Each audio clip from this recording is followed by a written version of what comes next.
It only takes a moment to fall in love with Charleston. Here are some of those moments as captured by the Society of American Travel Writers Atlantic Caribbean chapter, who recently met in the city. So many Charleston street signs lead you to churches, museums, restaurants, and new memories that can last a lifetime. Beautiful things along every street, around every corner, gardens and iron gates and flower boxes, a cobbled street, carriage lamps. It's a walker's delight. Charleston's living history and hospitality help the city retain its authenticity and charm. So many churches and church steeples piercing the blue sky, day and night, all pointing towards heaven and what has become known as the Holy City. A town growing since 1670 accumulates many legends and ghost stories. Some residents and visitors prowl church graveyards, hoping for a fleeting glimpse of perhaps the ghost of a British soldier from the Revolutionary War or a lonely spinster from the Victorian age. St. Philip's Church has attracted so many ghost hunters, they've revealed this bit of clerical humor. The trolley with a slow horse is one of the most charming ways to see Charleston. It takes visitors on a tour of narrow single houses and substantial mansions, and no route or story is the same twice. No matter whether you're visiting in spring or summer, you'll see flowers almost everywhere, displayed on gardens and porches, or as the people of Charleston like to say, their piazzas. Along the way, stop and watch the busy fingers of local artists crafting and selling sweetgrass baskets. You don't have to look twice. That really is a stone statue of a pig. But this isn't just any pig. It's one of two pigs flanking the entrance to the Charleston home of the head of Piggly Wiggly Stores of South Carolina. Piggly Wiggly invented America's first self-service grocery store in 1916.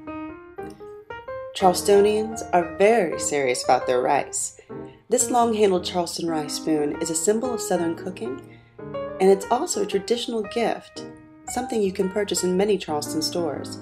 If this spoon stores up any thoughts of breakfast, lunch, or dinner, you know you're in the right city. The way to a culture's heart is through its stomach. Choose from such low country specialties as tomato pie, she crab soup, and maverick grits with shrimp, scallops, and smoked pork sausage. These are just a few of the creations of Charleston's fine chefs, always competing with each other for your taste buds. After a very good meal, perhaps you'd like to walk back to shops featuring Gullah wares. When natives were brought from many different African nations to work the southern rice, tea, and tobacco plantations, they often couldn't understand each other's culture and languages, so they invented Gullah, a colorful language that blends English, Creole, and African words. The story of Brer Rabbit is said to have originated in the Gullah folklore tradition. In a Gullah shop, you may hear some of the stories and buy Gullah gifts such as rare spices and hand-carved walking sticks. Another rewarding walk is the Museum Mile, which curves down Meeting Street and offers 5 museums and 6 historic landmarks. But the city's art isn't bound by 4 walls. For example, in Bridgeport Park, you can view world-class sculptures. Waterfront Park is another treat with a bubbling pineapple fountain.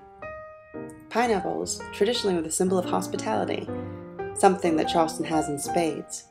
When you go to Charleston Harbor, keep your eyes open. You might just get to see a gentle manatee get a shower.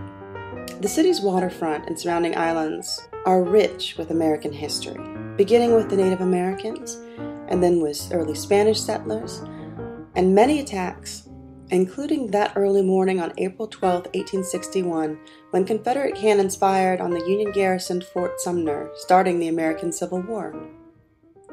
The Confederate ship, the H.L. Hunley, was the world's first submarine to sink a surface ship, which was the Union warship, the Housatonic, in the waters off of Charleston Harbor. Here is a replica of the Hunley with a demonstration of how cranks were turned to activate the propeller.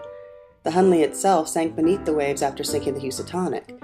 The submarine was recovered from the ocean floor on August 6, 2000, and is now housed in a special Hunley exhibition on the outskirts of the city. There are many fine things just outside of Charleston, including the Middleton Place Plantation, where you can sip cocktails in a landscape garden, stroll by the water and photograph live oak trees, or visit the House Museum and learn about slavery, rice cultivation, horticulture, decorative arts, gardening, and low country cuisine. History and hospitality are just 2 of the reasons it only takes a moment to fall in love with Charleston, South Carolina.